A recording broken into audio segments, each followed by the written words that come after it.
Hey, welcome to Trail Recon. I'm Brad, and today on this episode, I'm going to be installing this big brake kit on my Jeep Wrangler, and then I'm going to take you with me as we hit the road, and I'm going to give you my overall impression about how well this kit performs. You know, if you've been following the channel for a while, you'll know that we have done a lot to the 2015 Jeep Wrangler over the last several years. You know, we've added bumpers, fenders, a roof rack.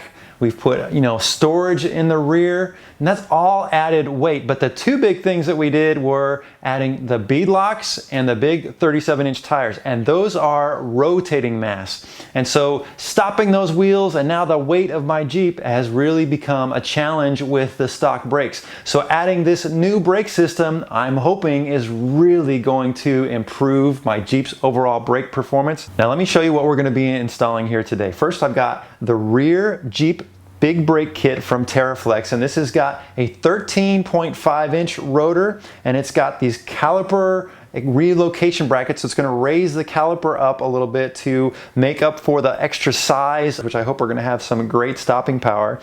And then for the front, I opted to get the new dual piston brake calipers. Now you can get a front big brake kit that just has these relocation brackets similar to the rear, but I opted for the dual piston, and we'll do a little side by side of all this stuff when it's all done, just so you can see the difference. But I'm hoping that these make a tremendous difference in the front. And then the rotors in the front are 13.3 inches, and we'll also do a side by side comparison of that. They've included some new brass washers and brake pads for the front, and then we have some excellent step-by-step directions. I'm really hoping that this kit adds some excellent stopping power to my Jeep. Now, my goal in this video today is just to show you how easy this is to do in your garage with some basic hand tools, but most importantly, I want to give you my overall impression of these brakes, about how well they perform. I mean, is this really worth the money spent? Because, we spent a chunk of change on these brakes here. So what I'm going to do is I'm going to install the front ones first, then I'm going to take it out for a drive, and we're going to talk about how it feels, how the stopping power is, and how the pedal feels. And then we're going to come back and I'm going to install the rear, and we're going to do it all over again and see how much of a difference there was. So I think that will be kind of interesting. I know that I'm excited to hear about how well this is going to perform. Hopefully you are as well. So I'm ready to get started. I'm going to jack the Jeep up, pull the tires off, and we're going to knock this out.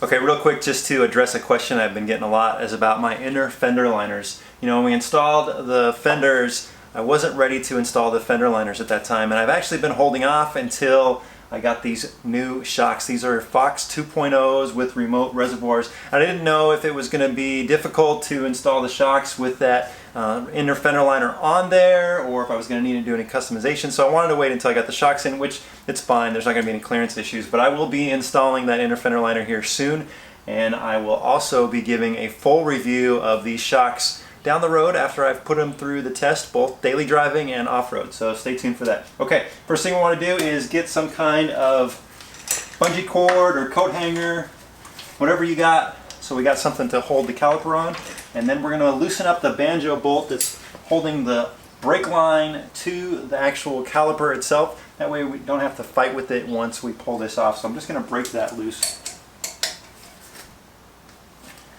Okay, I'm not going to take that off, just breaking it loose. One thing I noticed here is my brake line is actually touching this ABS bracket. There is a little bit of abrasion to there, so that's something I'm going to pay attention to when I reinstall everything. Okay, two 21mm bolts holding this caliper on. I'm going to pull that off.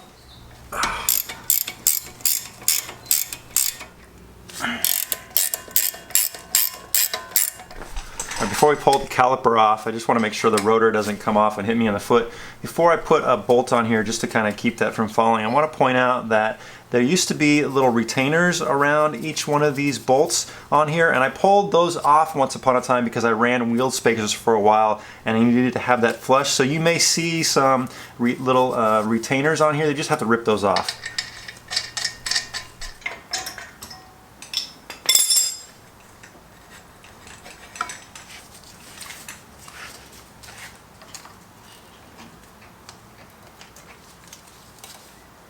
Okay, with the caliper up and out of the way, you can go ahead and remove the rotor. Now, I've had these off recently because I did my ball joints not too long ago. It should just come right off, but you may have to give them a little bit of motivation. Yeah, those just come right off. All right, what do you say we put these side by side with the new ones and see what they look like? All right, here is our old front rotor, and here is the new one. What a difference. I mean, that thing is just so much larger. It's going to give us a lot more surface area, more leverage. Just look at the size difference between these two. I mean, that's a lot. Can't wait to get these on. All right, I'm just going to give this a little cleanup here. Now that I got most of that surface rust off of there, we're going to go ahead and put the new rotor on. And throw on a lug nut, keep that from falling off.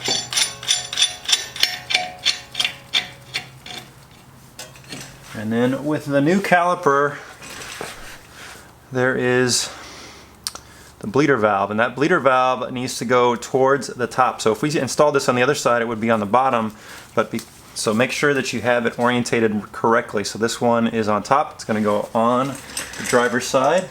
I'm just going to slide this guy in there. And using a little blue Loctite, we're going to bolt that right in.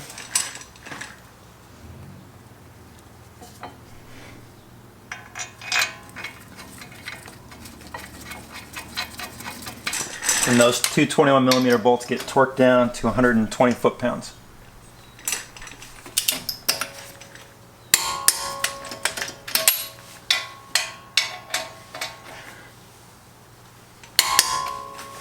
All right, now we're going to remove this 14mm pin bolt, and that's going to allow the caliper to open up, and then we can put the brake pads in there.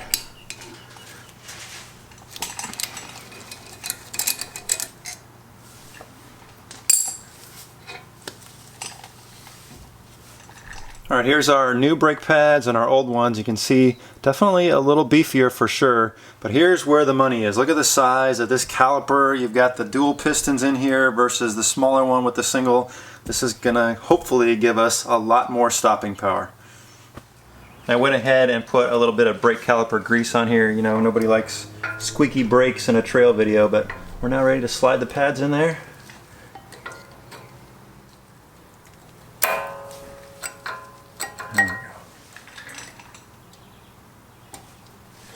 This is a little different than what I'm used to. Usually when you install brake pads, they're right up next to the rotor, but these ones actually sit back a little bit, so I have to kind of tuck those in like that and then pull up the caliper. Like that. All right, next we're going to remove the brake line banjo bolt and install it on the new caliper. You just want to make sure that you replace the washers that are on there when you do this. Make sure you have a drip pan in place to catch any brake fluid, and you can use your fingers to help reduce leaking from the brake line. And I also pulled the plug from the new caliper and put it in the old one to keep the caliper brake fluid from running out. And once again, just a reminder to replace the new copper washers before installing the banjo bolt.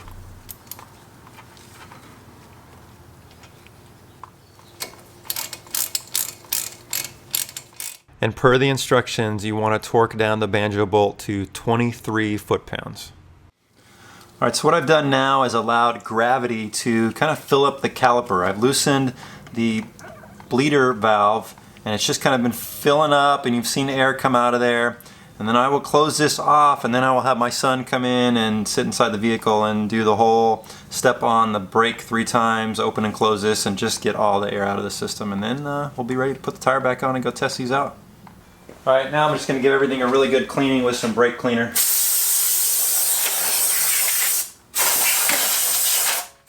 And that's it. We're done with the driver's side, so let me go tackle the passenger side, and then we're going to hit the road. All right, so I gotta say the front install, pretty straightforward, guys. Very easy to do, did not take a lot of time. Basic hand tools, something you can definitely tackle as a do-it-yourself project. Now, it has been about an hour since I completed the install because what I had to do was 2 different break-in processes. So the first pad rotor break-in I had to do was drive around for a little while and go from 30 miles an hour to 10 miles an hour without coming to a complete stop. And I will say I was a little concerned because the pedal felt super soft. But they did say in the instructions that that's normal. You're gonna feel a very soft pedal until it kind of seats itself. Then I had to come home and let it sit for 15 minutes or so, let the brakes cool down, and then I did a second break-in process where I was going 60 miles an hour and slowing down to 15 miles an hour. And you can't come to a complete stop while this is happening. And what I will tell you is it's not easy to find a place where you can do that. I may or may not have done a few rolling stops along the way during this break-in process, but the second break-in process, the pedal felt a little better, but I still wasn't wowed by it. But then I came back, and you have to let the Jeep, or the brakes, not the Jeep, rest for 30 minutes, let it cool off. And so now I am back out on the road after doing that, and I will say, wow. Very impressed. There is a lot more bite now to the brakes. The pedal feels much firmer, especially since compared to the break-in process, but it feels firmer than it did originally, which is really good because I've heard stories about people having soft pedals. There is a brake booster that you can purchase that Teraflex sells, but it's for, I think it's 2011 and earlier models. The 2012 and later models already have a bigger booster, and you don't need that. And well, I'm smiling, guys, as I'm coming to a stop here, guys. Oh, that's very nice. Okay, so the rears are next, and let's see how easy that install is, and then we'll see how much more of a difference that makes. All right, guys, it's day 2. You know, yesterday I had a couple honeydew things I needed to take care of and just spent a little bit of time with the family. So I actually got to drive all the way to work today and test out those front brakes, and what a big difference they were. But it has been Monday, and so now I'm really looking forward to getting in here, turning some wrenches, and finishing this up. Now this rear brake is going to be super easy because remember, all we're doing here is adding a larger rotor, and we're adding a bigger bracket to use the same caliper. So there's no bleeding any brakes, we're not adding any pads, anything like that. So this is going to be really easy to do. There's actually only 4 bolts we got to mess with. So this should be pretty quick, guys. Let's get started here.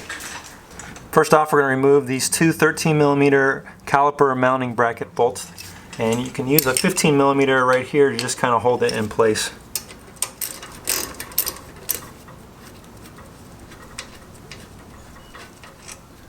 That'll allow us to remove the caliper. Slide that bad boy out of there. We'll hang that up out of the way. And then we're going to remove both the brake pads, and those just slide right out.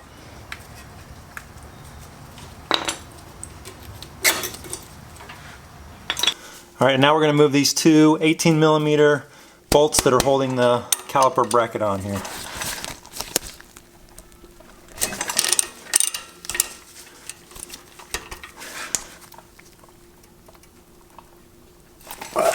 They're on there good.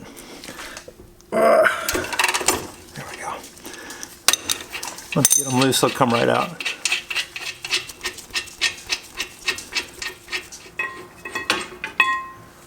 Off she comes. Now we can slide off our old rotor. Let's go take a look at this side by side with the new one, huh? So you can see the new rotor is quite a bit bigger than the old one. Plus it's got these cooling fins which should help keep the brake temperature down a little bit. It's definitely a lot larger than the stock one. Let's go get this installed.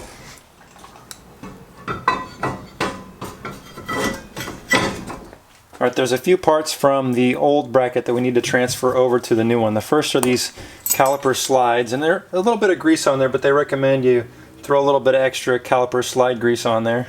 So we'll do that. Just pop those in there. And there's a little rubber seal that's just going to pop right over the edge like that.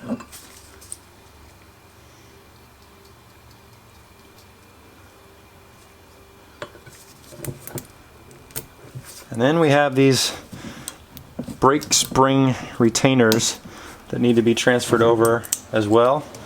And then we will grease those up really good before we install them. So that's all you need to do. This is ready to go on. Alright, now we're going to slide our caliper bracket back into place.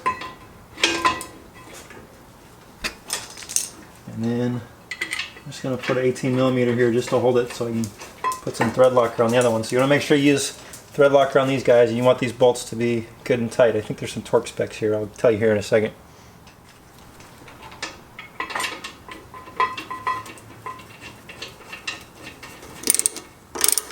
And using the factory bolts, you're going to add some thread locker and torque these down to 70 foot-pounds. All right, now we're going to slide our brake pads back in.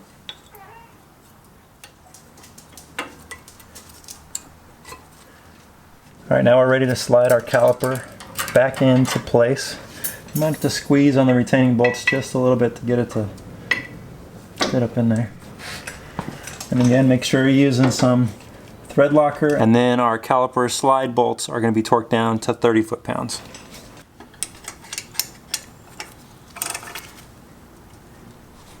All right, so everything is torqued to spec and we are done. I told you guys that that was easy. All we need to do now is throw the tire on, and I got to knock out the other side, and then we're ready to take it for a test drive. So let me go do that, and then we're going to hit the road.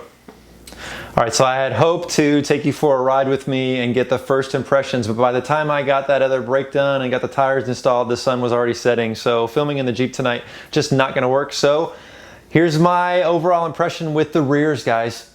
It was good. It wasn't great. It didn't wow me. It wasn't like, oh wow, what a difference. I just noticed a little bit of a difference.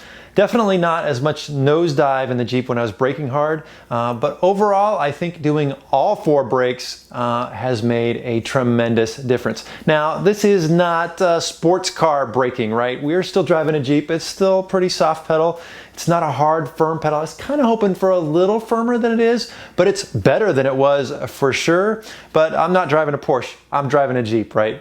Look, I think if you have upgraded your tires to larger tires, you are putting heavy bumpers on your Jeep, you're doing all these things that are adding weight, you really need to consider upgrading your brakes. It's a definite must, and it's a safety feature. And I will leave a link in the description, guys, if you want to go check out this brake system. There's a lot of other ones out there that are, you know, pretty good as well. I'm pretty happy with this, and for the price, it's not too bad. I hope you've enjoyed this video, guys. I hope you've got something out of it. I hope it was informative. If you are visiting Trail Recon for the first time, please hit that subscribe button. I'd love to have you as a member of the Trail Recon team. Thanks for watching.